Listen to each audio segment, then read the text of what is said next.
खराब आहे दोस्तो गर्मी से ते थांब थांब असं नाही आधीपासून बघा गणबाई मोगरा गणाची जाळी गणबाई दोस्तों सीधा रिपोर्टिंग स्वरूप खाड़गे के घर से आज हम निकाल रहे हैं ये पोड़ा मधमाशी का।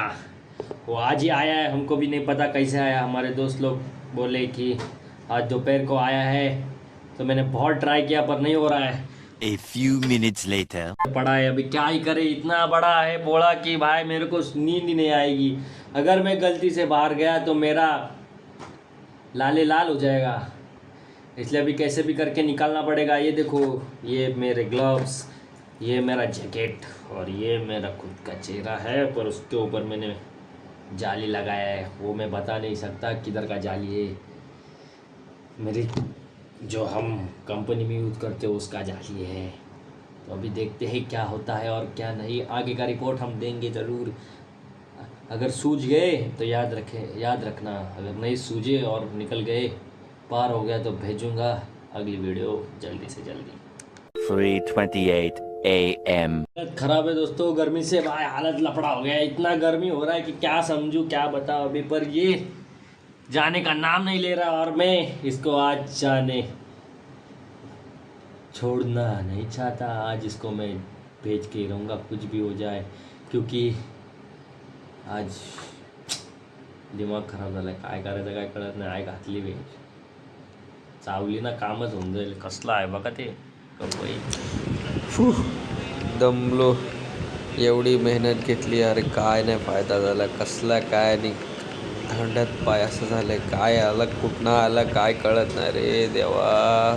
चष्मा पण तुटायला आला, आता काय सुचत नाही का आता व्हायचं आणि काय नाही, कधी जाईल। जर चावलं ना तर रात्रभर हवा टाईट होऊन जाईल, घरी कोण नाही आणि इथे जर कोण नाही तर माझ्या हवा लाल आहेत रे, कसं काय व्हायचं काय कळत नाही। कारण की जर तो आतमध्ये येतात आणि असे भुरभुर फिरत बसतात, काय कळतच नाही, काय सुचतच नाही। आता केवढा मोठा आहे तो आणि वरनं ते डोक्याला ताप आला आहे यार। हे इथनं काम करून यायचं आणि हे इथं रात्रभर हे असं करत बसायचा।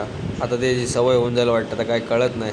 बघू आता जे काय होईल ते, आता डोक्यावर हात मारून घ्यायचे दिवस आले। 1,000 years later. मित्रांनो, आपण खूप दिवसानंतर बनवत आहोत व्हिडिओ ही, कारण की एक चांगली गोष्ट झालेली आहे आणि वाईट पण थोडीशी। वाईट म्हणजे माझ्यासाठी चांगलीच आहे, त्यांच्यासाठी वाईट आहे। जो आपला पोळा होता, मधमाशांचा पोळा, ज्याच्यावरती आपण खूप मेहनत घेतली, म्हणजे धूर केला, त्यानंतर मिरचीचा धूर केला, त्यानंतर खूप सारा प्रयत्न केला, तरी पण तो काय जायला तयार नव्हता। मग आपण त्याला तसं सोडून दिला, कारण की आपल्यात क्षमताच नव्हती। बोललो आपण त्याच्यावर तर काय चांगली गोष्ट करू, आपण त्याचा मध खाऊ। माझ्यासाठी थोडंसं वाईट झालं, मध तर काय भेटला नाही, पण तो निघून गेला। मला दिसतोय की नाही काय माहिती,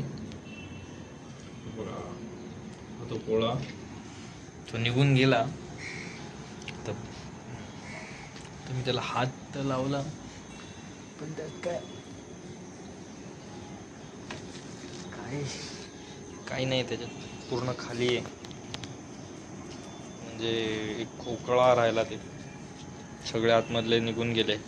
मध आहे, मी थोडासा टेस्ट केला पण आपला पटला नाही, तो निघून गेलेला आहे। आणि मी आता हा असा आहे मेण